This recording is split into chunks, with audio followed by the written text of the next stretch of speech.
俄罗斯到底能不能打？这件事情从乌俄战争开战以来，火力军已经被问了无数遍了，能不能打要看对手是谁了。如果是乌克兰，似乎不太公平；如果是面对整个北约或单独的美国，基本上俄罗斯是毫无胜面的。火力军今天为大家挑选了一个有意思的视角，具体分析一下，如果面对一个没有美国参战的北约，俄罗斯打赢的几率有多大？大家好，我是火力军。2022年5月9日，俄罗斯一如既往地在红场举行了阅兵仪式。虽然说这是少有的战士阅兵，火力军没有指望他能够像斯大林那样震撼世界，但是也不至于像这次一样看起来十分的潦潦草草。最让人意外的是，空中编队部分竟然因天气原因被取消了大部分的节目，这可让火力军大感意外。你要知道，就算是退役的俄罗斯空军驾驶员驾驶民用航班，都是可以在雷暴和台风天气正常起降的。难不成现在的俄罗斯飞行员已经差到如此的地步了？今天的视频开始，火力军提出了3个问题：第一，乌俄战争后面的走势会怎么样？第二，如果北约参战，这场仗会怎么打？最后一个问题，这场战争的最后会是什么样子？乌俄战争其实就是俄罗斯在面对一个有整个北约站台的乌克兰，全世界都非常关心2件事情：是否会有更多与俄罗斯接壤的北约或想加入北约的国家与俄罗斯发生武装冲突；另外一件事是北约主流国家是否会直接参战，特别是北约的几个核心成员国。我们首先分析一下北约国家的构成，抛去美国以外，我们可以把英国、法国、德国等几个大国列为北约的第1梯队，意大利、丹麦、挪威等国家构成第2梯队，剩下的国家构成第3梯队。这样就好进行接下来的分析。如果抛开政治方面不讲，单从军事角度出发，今天的乌克兰战场对于北约来讲是一个比较有利的开局。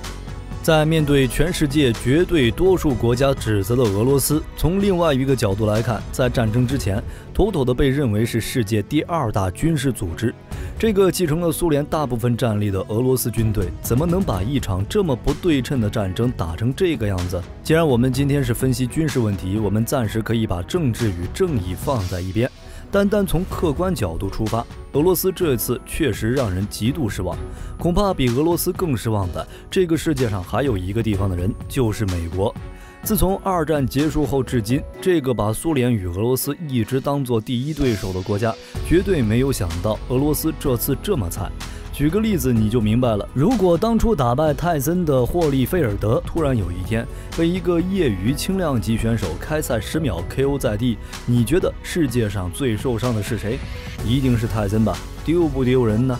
有人会猜测，俄乌战争打到现在，会不会是俄罗斯在故意放水？俄罗斯有其他的隐藏目的？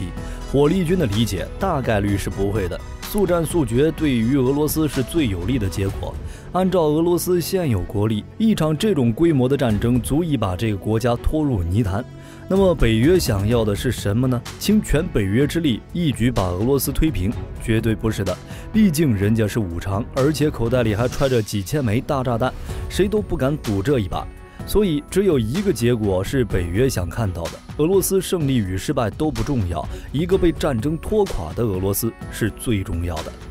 拖是需要技术的，这就像做菜，火小了夹生，乌克兰要完蛋，火大了焦了。俄罗斯要发飙，掀桌子丢核弹。就目前北约各国的玩法，火力军分析，一定是各个国家的 BOSS 彻夜开会，头发不知掉了多少，最终定下来完美解决方案。这个方案应该是分3个阶段，或者说是3个层面来实施的。第1回合，乌克兰正面硬扛俄罗斯地面部队。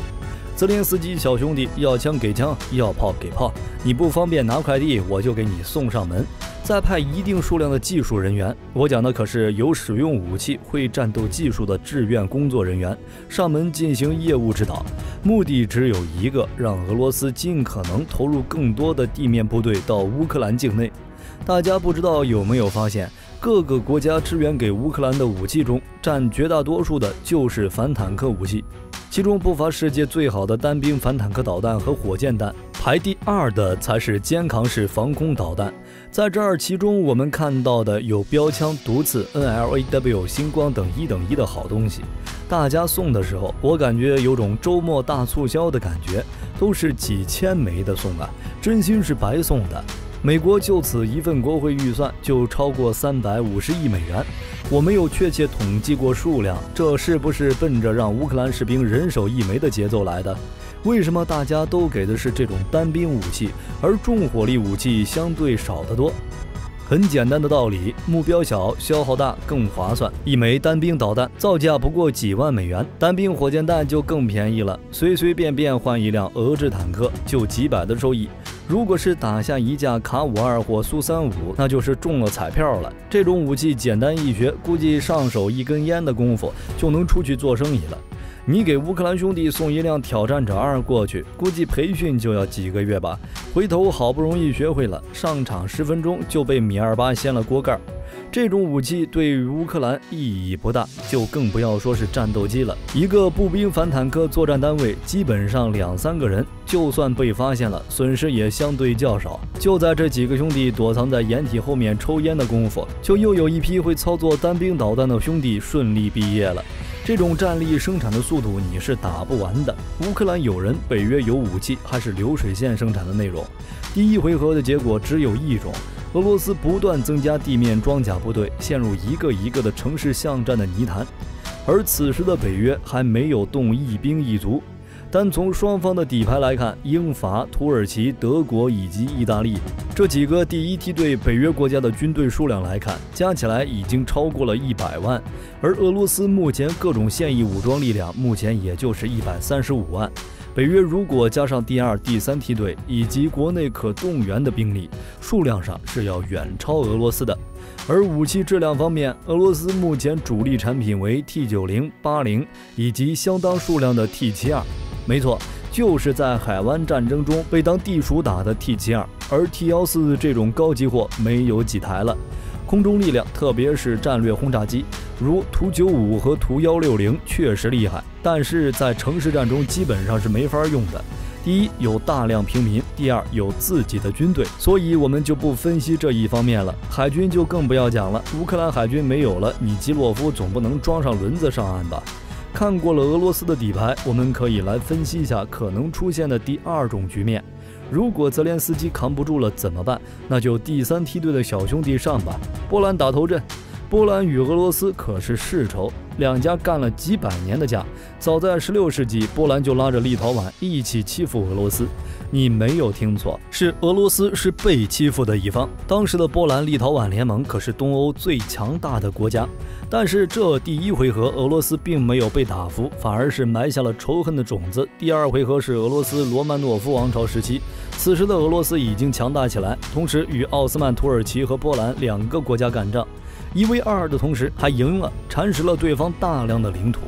俄罗斯不光自己上，还拉上了普鲁士和奥地利3个国家一起占领了华沙，瓜分了这个可怜的国家。第3回合是伴随着拿破仑的崛起而开始的。波兰觉得这次可算是抱着大腿了，还成立了一个华沙公国。谁知道拿破仑也是不争气，波兰再次被俄奥普3个壮汉按在了地上，深情的摩擦。第4个回合大家都比较熟悉了。1917年，俄罗斯建立了苏维埃政权，沙皇下课，革命开始，国内打得热火朝天。波兰感觉这次终于逮到机会了，大军迅速杀向俄罗斯，逼迫俄国签订城下之盟，获取了白俄罗斯和乌克兰2国西部大片土地。这次属实狠狠咬了一口。此时的俄罗斯，也就是后来的苏联，把这笔账就记到了小本子上，暗自憋了一口气。第5回合，波兰是最惨的一次了。希特勒毫无怜香惜玉地闪击了波兰，波兰也知道东边的苏联此时不会帮他，转头联系了千里之外的英美大哥。而苏联担心小胡子打完波兰就会向东继续进军，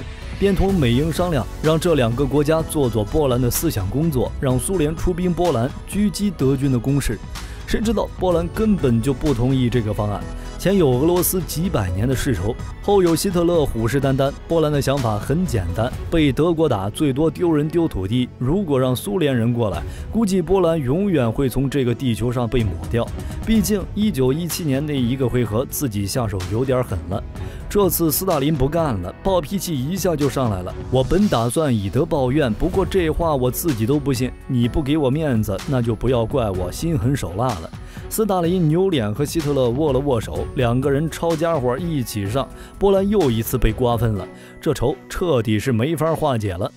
有想了解的小朋友们可以查询一下卡廷惨案，这是一个发生在卡廷森林惨绝人寰的故事，连战后纽约堡军事法庭都对其遮遮掩掩。虽然战后苏联为波兰复国提供了大量的帮助，双方的关系得到了一丝的缓和，但是卡廷惨案还是永远横亘在二者之间的一根毒刺。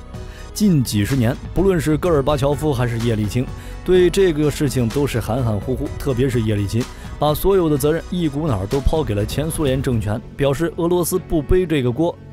普京上台不久，在2010年4月7日访问了波兰，并且参加了卡廷惨案的70周年纪念活动。在活动上，普京面对纪念碑单膝触地，表示了俄罗斯的诚意。就是这惊天的一跪，在媒体和国际层面收获了无数的赞誉，但是同样没有改变两国几百年的仇恨，毕竟时间太长，仇太深了。讲完了波兰与俄罗斯的恩怨，我们再讲回今天的俄乌战场。之前火力军讲到的第二波波兰打头阵，大家现在不会有什么怀疑的了吧？大家觉不觉得波兰很像三国第一猛将吕布，到处认干爹，打仗他先上，最后被曹操与刘备玩死？但人家吕布武力值高呀，谁来都不怕的。波兰有这战力吗？但是估计波兰是有吕布的自信。波兰如果与俄罗斯发生武装冲突，肯定打得会比乌克兰要好看得多。首先，波兰的整体工业体系要完整得多；第二，波兰与欧洲的武器平台的通用性要好得多，不至于像乌克兰一样给你爱国者都没法用，害得美国到处找俄制装备送给乌克兰。最重要的一点，波兰的军事力量还是要比乌克兰强一个段位的。据全球火力统计数据，波兰的军力在全球位列第24，特别是近些年，波兰加快了国防装备的升级，采购了数量不菲的西方装备，特别是2006年开始，波兰从美国采购了 F-16CD 战机，其实力不可小看。如果波兰下场参赛，那就意味着北约从正面与俄罗斯正式交火，第一梯队的大佬便可以拿着北约的相关防御条款，进一步加大参与的力度。而在这之前，仅仅1年时间内，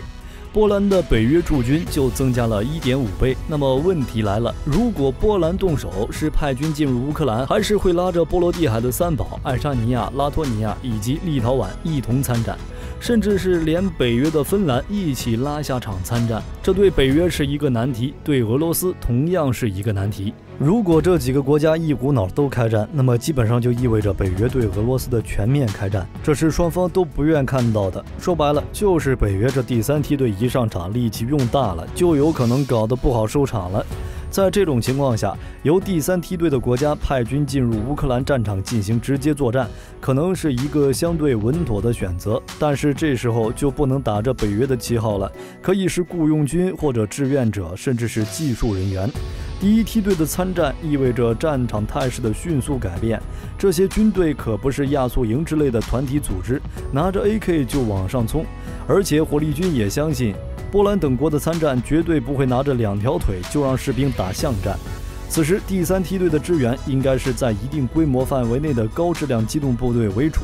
突击部队、快速反应部队以及空降部队将会成为作战主力，同时支援型作战单位也会大量的增加，例如战区级的火炮支援、防空导弹部队以及针对重要俄军事目标的空中打击。此时，俄罗斯方面在乌克兰战场的作战压力会陡然增大，在面对强力反击的同时，仍需要顾及北方地区的对手，例如芬兰。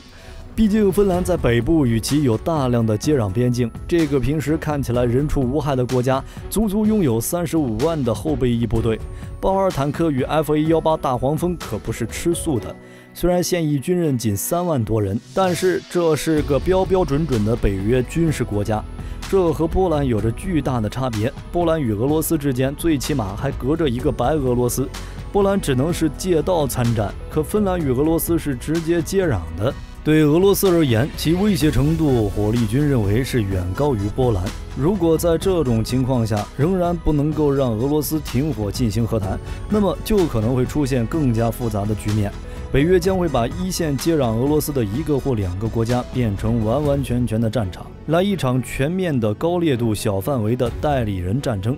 在这里，火力军不认为双方会展开全面的战争，毕竟是友好国家之间的对抗，谁都害怕对方掀桌子。火力军在这里大胆猜测一下俄罗斯的打法，多线作战肯定是不可能的。依照目前俄罗斯口袋里的卢布以及家里那不多的人口，双线作战估计都扛不住，更别提3个以上国家的同时出手。那么接下来，俄罗斯就只能有一种选择，即全部军力于一点，白杨、萨尔马特、图160、T14、苏57等家底一起上吧，把大量的战略核潜艇集中在芬兰以北海域，一方面在正面战场梭哈，另一方面防范北约在芬兰方面的打击。芬兰感动就上核潜艇，大不了掀桌子。至于俄罗斯境内的火箭军，在这种时候还是要留着吓唬美国，毕竟俄罗斯手里的牌不多。这种情况基本上可以看成俄罗斯手里一堆不大的小牌，但是1、2张大牌。最大的牌是不能打的，打出来大家都输了。而另外一张大牌就是常规的战略导弹部队，毕竟俄罗斯拥有世界最大数量的先进洲际弹道导弹。讲到这里，火力军好像突然明白了一件事情，那就是为什么俄罗斯等大国都要限制中程弹道导弹的发展。如果按照几十年前赫鲁晓夫的说法，苏联造导弹就像造香肠一样简单，那么此时的俄罗斯拥有一大堆射程在1000到3000公里的弹道导弹，那么这场战争的态势可能会是另外一个局面。这种局面直接可以覆盖一线所有北约成员国，同时最关键的是便宜。洲际导弹那种大杀器基本上都是用来掀桌子用的，所以对于局部战争没什么卵用。单单当年苏联的R21这种射程超过2000公里的中程弹就生产了2335枚之多，其射程基本覆盖掉整个欧洲的北约成员国。但是在1993年的时候，苏联就遵照与美国的条约自行销毁了。这突然让我想起了乌克兰的那1300枚核弹头，如果当年没有销毁，今天乌克兰也拥有掀桌子的能力。最后就是关于核战争的可能性了，火力军在这里就不比较大家手里的弹头数量了，基本上没有意义的。我相信这个世界还是有一种秩序的存在，这几个站在人类权力顶端的大佬，平时吵吵架是可以的，向对方小弟丢2个砖头踢2脚也是可以的。但是如果谁打算拉着大伙一块看蘑菇云，那么其他几个人谁都不会置之不理，毕竟战争是达成政治目的的工具之一，并不是所有手段。我是火力军，今天我第一次用这种角度来讨论一场局部战争，想的问题会有片面的地方，如果你觉得还会有其他的情况出现，可以在评论区留言，我们一起研究一下。